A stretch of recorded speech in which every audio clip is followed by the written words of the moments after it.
Perkenalkan, nama saya Yose Kasimanjuntak, NIM 19030245. Saya dari program studi Manajemen Sumber Daya Perairan Universitas Sumatera Utara. Baiklah, di sini saya akan menjelaskan materi mengenai bioindikator dan saprobik indeks perairan. Penjelasan saya ini merupakan syarat untuk mengikuti praktikal yang diadakan pada hari Jumat pukul 10, yaitu praktikal laboratorium produktivitas perairan. Di sini saya akan menjelaskan yang pertama kali bentos. Seperti kita ketahui, bentos itu adalah organisme yang hidupnya itu berada di dasar perairan. Dengan pengertian luasnya, bentos adalah organisme yang mendiami dasar perairan atau tinggal dalam sedimen dasar perairan. Bentos mencakup organisme nabati yang disebut fitobentos dan organisme hewan yang disebut zoobentos. Jadi bisa dikatakan dalam suatu ekosistem perairan yang berada di dasar bisa dikatakan bentos. Terdapat juga makrozoobentos. Apa itu makrozoobentos?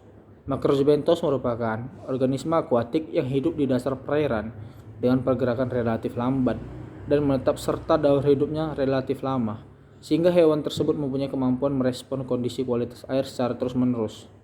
Keberadaan makrozoobentos tersebut juga dipengaruhi oleh beberapa parameter fisika perairan, antara lain substrat atau sedimen, suhu, pH, dan salinitas.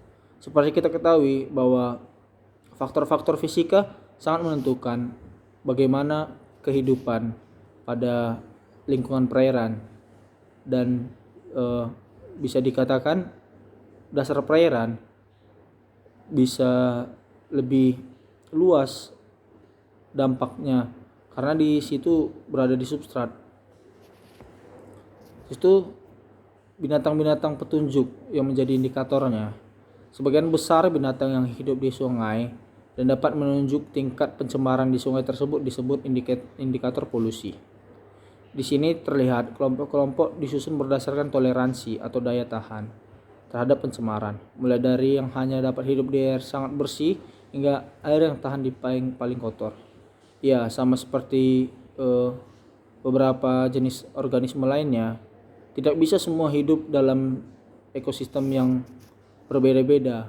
Ada hanya hidup pada ekosistem tertentu saja. Yang pertama itu ada contohnya, itu ada Nympha Plecothera.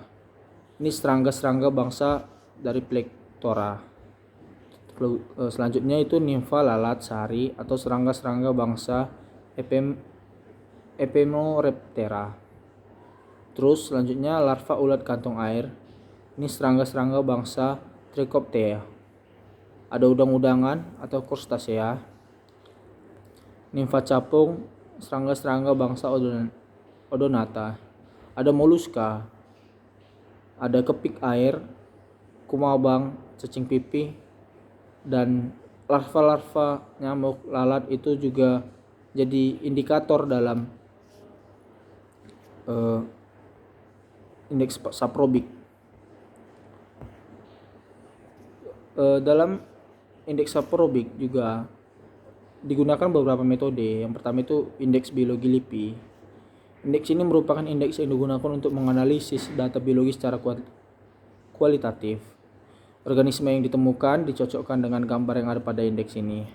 Masing-masing organisme sudah memiliki kriteria masing-masing untuk menentukan kualitas perairan sungai.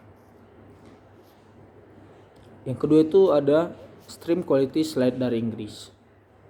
Metode ini merupakan indeks yang digunakan untuk menganalisis data biologi secara kualitatif juga. Organisme yang ditemukan di lokasi pengamatan dicocokkan dengan organisme yang ada di indeks ini.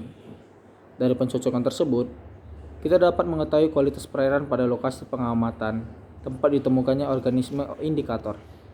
Yang ketiga itu ada Water Quality Indicator dari National Research Watch Australia. Indeks ini merupakan indeks yang digunakan untuk menganalisis data biologi secara kualitatif. Organisme yang ditemukan di lokasi pengamatan dicocokkan dengan organisme yang ada di indeks ini. Selanjutnya itu ada panduan pengenalan invertebrata kolam sungai di Asia Tenggara dari Wetlands. Indeks ini merupakan indeks yang digunakan untuk menganalisis data biologis secara semi kuantitatif.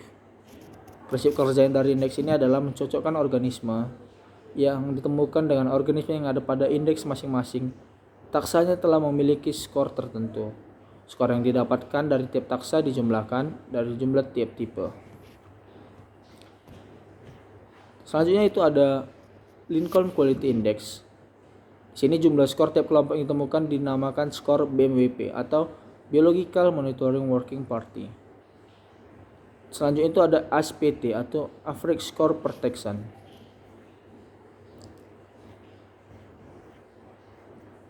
Dari metode-metode ini bisa kita simpulkan bahwa untuk mengetahui kualitas perairan itu ada beberapa cara, ada dari beberapa ilmu juga yang bisa kita pelajari.